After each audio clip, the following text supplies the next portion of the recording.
गमनो अध्वामृगं काञ्चनो वैदेहिहरणं जटायुमरणो सुग्रीवसम्भाषणो वाली निग्रहणं समस्त्रधरणो लङ्कापुरीदाहनो पश्चाद्रावणकुम्भ वज्रकाय महावीर विक्रम मारुति नन्दन हनुमा शोक निवारण भूतनायक असुर निकन्दन कनुमा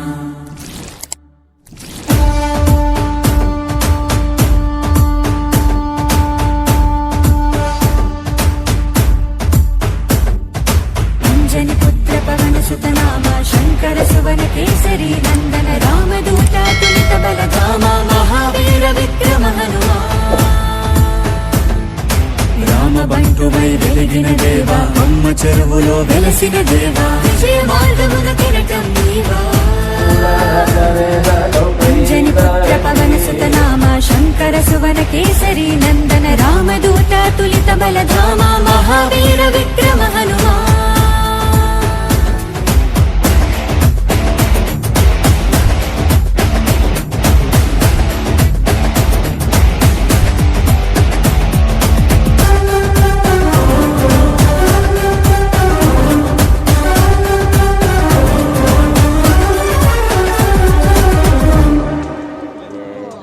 నీ సింధూరం అభయప్రదం భవసాగరా నీ దివ్య రూపం మరుధైర్యము గుణసాగరా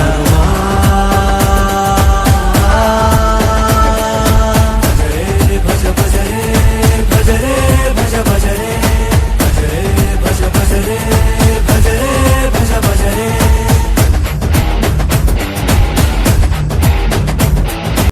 ವಿಶೇಷವಾಗಿ ಈ ಒಂದು ದಾವಸ್ಪೇಟೆಯ ಪಟ್ಟಣದ ಹೊಂದ್ಕೊಂಡಂತೆ ಈ ಅಂದಾನಪ್ಪ ಬಡಾವಣೆಯಲ್ಲಿ ಒಂದು ಅಭಯಾಂಜನೇಯ ದೇವಸ್ಥಾನವನ್ನು ಇವತ್ತು ನಿರ್ಮಾಣ ಮಾಡಿರ್ತಾರೆ. ಇದೆಲ್ಲ ಸೇರಿ ಇವತ್ತು ಯಾಕೆಂದರೆ ಈ ಬಡಾವಣೆ ನಿರ್ಮಾಣ ಆಗಿ ಸುಮಾರು 12 ವರ್ಷಗಳಾಗಿತ್ತು. ಇಲ್ಲಿನ ಅನೇಕ ದಿನಗಳಿಂದ ಭಾಳ ಜನಗಳ ಒಂದು ಅಭಿಲಾಷೆ ಇಲ್ಲೊಂದು ದೇವಸ್ಥಾನ ಮಾಡಬೇಕು, ಬರುವಂಥ ಭಕ್ತಾದಿಗಳಿಗೆ ಒಂದು ಮಾರ್ಗದರ್ಶನ ಆಗಬೇಕು ಅಂತೇಳಿ ಅನೇಕ ಹಿರಿಯರೆಲ್ಲ ಒಂದು ತೀರ್ಮಾನ ತಗೊಂಡ್ರು. ಆ ರೀತಿಯಲ್ಲಿ ವಿಶೇಷವಾಗಿ ಇತ್ತೀಚಿನ ದಿನಗಳಲ್ಲಿ ನಮ್ಮ ಸ್ನೇಹಿತರು ಆತ್ಮೀಯರಾದಂಥ ವೀರಪ್ಪನವರು ಮತ್ತು ಇದೇ ಬಡಾವಣೆಯಲ್ಲಿ ವಾಸ ಮಾಡ್ತಕ್ಕಂಥ ಆತ್ಮೀಯರಾದಂಥ ನಮ್ಮ ಗಿರೀಶ್ ಅವರು ಮತ್ತು ಬಡಾವಣೆ ಎಲ್ಲ ಮುಖಂಡರುಗಳು ಅನೇಕ ಸ್ನೇಹಿತರೆಲ್ಲ ಸೇರಿ ರವಿ ಇಂಪಾರ್ಟೆಂಟು ಮತ್ತು ಅದೇ ರೀತಿ ಎಲ್ಲ ಮುಖಂಡರುಗಳು ಅನೇಕರು ಇದಕ್ಕೆ ಸಹಕಾರ ಕೊಟ್ಟರು. ನಿಂತ್ಕೊಂಡಿಲ್ಲಿ ದೇವಸ್ಥಾನ ಮಾಡಲೇಬೇಕು ಅಂತೇಳಿ ಒಂದು ಪಣ ತೊಟ್ಟರು ಕೆಲವೇ ದಿವಸಗಳಲ್ಲಿ. ಯಾಕೆಂದರೆ ಇವತ್ತು ಶ್ರಮ ಪಟ್ಟಿದ್ದಾರೆ, ಅವ್ರ ಹೆಸರುಗಳು ನನಗೆ ಬರ್ತಾ ಇಲ್ಲ. ಎಲ್ಲ ಅನೇಕ ಎಲ್ಲ ಯುವಕರು ಮುಖಂಡರುಗಳೆಲ್ಲ ಸೇರಿ ಈ ಒಂದು ಬಡಾವಣೆಯಲ್ಲಿ ಒಂದು ಒಳ್ಳೆ ದೇವಸ್ಥಾನ ನಿರ್ಮಾಣ ಮಾಡಬೇಕು ಅಂತೇಳಿ ಎಲ್ಲರೂ ಅಭಿಪ್ರಾಯ ಮಮ್ಮತದಿಂದ ಇವತ್ತು ಅಭಯಾಂಜನೇಯ ದೇವಸ್ಥಾನವನ್ನು ಇವತ್ತು ನಿರ್ಮಾಣ ಮಾಡಿ ಕಳೆದ 18ನೇ ತಾರೀಕು 2024 ಇಲ್ಲಿ ಆ ಒಂದು ದೇವಸ್ಥಾನ ಉದ್ಘಾಟನೆ ಆಯಿತು. ಅದಾದಮೇಲೆ ಇನ್ನೂ ಅನೇಕ ಕೆಲಸ ಕಾರ್ಯಗಳು ನಡೀತಾ ಇದೆ. ಇನ್ನು ಪ್ರಾಂಗಣದ ನಿರ್ಮಾಣ ಕೂಡ ಆಗಬೇಕಾಗಿದೆ.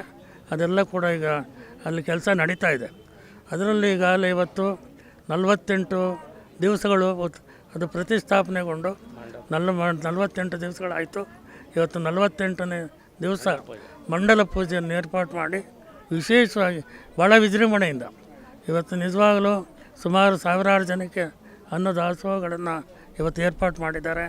ಬೆಳಿಗ್ಗೆಯಿಂದ ನಿನ್ನೆ ಸಂಜೆಯಿಂದ ವಿವಿಧ ಪೂಜೆ ಕಾರ್ಯಗಳು ನಡೆದು ಹೋಮ ಹವನಾದಿಗಳು ನಡೆದು ಬೆಳಿಗ್ಗೆಯಿಂದ ಕೂಡ ಹೋಮ ಹವನಾದಿಗಳು ಪೂಜೆ ಪುನಸ್ಕಾರ ನಡೆದು ಇವತ್ತು ಅಭಿಷೇಕ ಮಾಡಿ ಇವತ್ತು ಅಲಂಕಾರ ಆಗಿ ಭಗವಂತನ ಸೇವೆ ನಡೀತಾ ಇದೆ.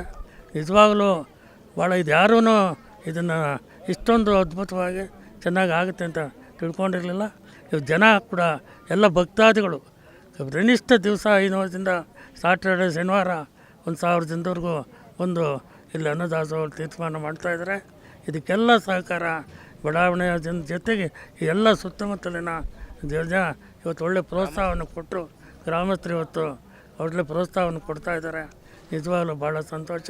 ಈ ಭಗವಂತ ಅವರೆಲ್ಲರೂ ಕೂಡ ಬರುವಂಥ ಭಕ್ತಾದಿಗಳಿಗೆ ಅವರ ಸಂಕಷ್ಟಗಳನ್ನು ನಿವಾರಣೆ ಮಾಡಲಿ. ನಾನು ಈಗಾಗಲೇ ಭಗವಂತನಲ್ಲಿ ಬೇಡ್ಕೊಂಡೆ. ಸಾವಿರಾರು ವರ್ಷಗಳ ಕಾಲ ಇವತ್ತು ನೀನು ಸ್ಥಾಪನೆಗೊಂಡು ಇರುವಂಥ ಭಕ್ತಾದಿಗಳಿಗೆ ಸರ್ವ ಸಂಕಷ್ಟಗಳ ನಿವಾರಣೆ ಮಾಡಿ ಭಾಳ ವಿಶೇಷವಾಗಿ ಒಂದು ದೇವಾಲಯ ಡೆವಲಪ್ ಆಗಬೇಕು. ಆ ನಿಟ್ಟಿನಲ್ಲಿ ಭಗವಂತ ಮಾಡ್ಕೊಳ್ತಾನೆ ಅನ್ನೋ ಒಂದು ನಂಬಿಕೆ ವಿಶ್ವಾಸ ಇದೆ. ಆ ನಿಟ್ಟಿನಲ್ಲಿ ಕೊನೆಯದಾಗಿ ಅಭಯಾಂಜನೆಗೆ ಪಾದ ಪದ್ಮಗಳಲ್ಲಿ ನಮಿಸುತ್ತಾ ಭಗವಂತ ಎಲ್ರಿಗೂ ಒಳ್ಳೇದು ಮಾಡಲಿ ಅಂತೇಳಿ ಪ್ರಾರ್ಥನೆ ಮಾಡ್ಕೊಳ್ತೀನಿ. ನನ್ನ ಹೆಸರು ಅಂದಾನಪ್ಪ ಅಂತ. ಈ ಬಡಾವಣೆ ನಿರ್ಮಾಣ ಮಾಡಿ ನಾವೇ ಹಿಂದೆ ಬಡಾವಣೆ ನಿರ್ಮಾಣ ಮಾಡಿದ್ದವರು. ಶ್ರೀ ಅಭಯ ಆಂಜನೇಯ ಸ್ವಾಮಿ ಪ್ರಸನ್ನ ದೇವಸ್ಥಾನದ ನಿರ್ಮಾಣವಾಗಿ 18/11/2024 ಪ್ರಾರಂಭವಾಗಿದ್ದು 48 ದಿವಸಗಳ ಕಾಲ ಅನ್ನ ಸಂತರ್ಪಣೆ ಮಾಡಿ ಇವತ್ತಿನ 4/1/2025 ಮುಕ್ತಾಯಗೊಂಡಿದ್ದು ಹೋಮ ಮತ್ತು ಪೂಜಾ ಕಾರ್ಯಕ್ರಮ, ಇವತ್ತು ಅನ್ನ ಸಂತರ್ಪಣೆ ಎಲ್ಲ ಇರುತ್ತದೆ. ಭಕ್ತಾದಿಗಳು ಬಂದು ಆಗಮಿಸಬೇಕಾಗಿ ತಮ್ಮಲ್ಲಿ ವಿನಂತಿ. ನಾನು NR ವೀರಪ್ಪ ಅಂತ, ನಿಡ್ವಂದ ನಮ್ಮದು ಒಂಡಿ ಮನೆ ವೀರಪ್ಪ ಅಂತ. ಮತ್ತು ಇಲ್ಲಿ ನಾನು ಮೊದಲು ಬಿಸ್ನೆಸ್ದಲ್ಲಿ ಇಲ್ಲಿ ನಮ್ಮ ಪಕ್ಕದೂರು ನಿಡ್ವಂದ ಅಂತ ಇಲ್ಲಿ ವ್ಯಾಪಾರ ಮಾಡಿದೆ. ಅವಾಗಿಂದ ಇಲ್ಲೊಂದೇನೋ ಮಾಡೋಣ ಅಂತ ಆಸೆ ಬಂತು. 2 ವರ್ಷದಿಂದ ಓಡಾಡ್ತಾಯಿದ್ದೆ ಈ ಜಾಗ ಹುಡಿಕೊಂಡು ಇಲ್ಲೆಲ್ಲನೂ. ಒಂದು ದಿವಸ ಇಲ್ಲಿ ಗಿರಿಯವರು ಅವ್ರಿಗೆ ಕೇಳಿದೆ ಇಲ್ಲಿ ಮಾಡಿ ಅಂತಂದರು. ಯಜಮಾನರು ಸಿಕ್ಕಿರು ಆನಂದಪ್ಪನವರು, ಅಲ್ಲಿ ಸಬ್ಬೇಷ್ ಆಫೀಸಲ್ಲಿ. ಅವರು ಆಯ್ತು ಅಲ್ಲಿ ಮಾಡಿ ವೀರಪ್ಪ ನಾನು ಇರ್ತೀನಿ ಜೊತೆಯಲ್ಲಿ ಅಂದರು. ನಾನು ಅವತ್ತಿಂದ ಓಡಾಡ್ಕೊಂಡು ಇಲ್ಲಿ ಬಂದೆ. ನಾನು ಓಡಾಡ್ತಾನೆ ಇದ್ದೆ. ಒಂದು ದಿವಸ ನನಗಿಲ್ಲಿ ಕಾಣಿಸ್ಕೊಂತ ದೇವರು ಈ ಜಾಗದ ಏರಿಯಾಗಳಲ್ಲಿ. ಆವಾಗ ಇದು ಮಾಡೋಣ ಅಂತ ಎಲ್ಲ ಸೇರಿ ಇಲ್ಲಿ ಮಾಡಿದ್ದೀವಿ. ಎಲ್ಲರೂ ಸೇರಿಕೊಂಡು ಈ ದೇವಸ್ಥಾನ ಮಾಡೋದು, ಅದಷ್ಟೇ.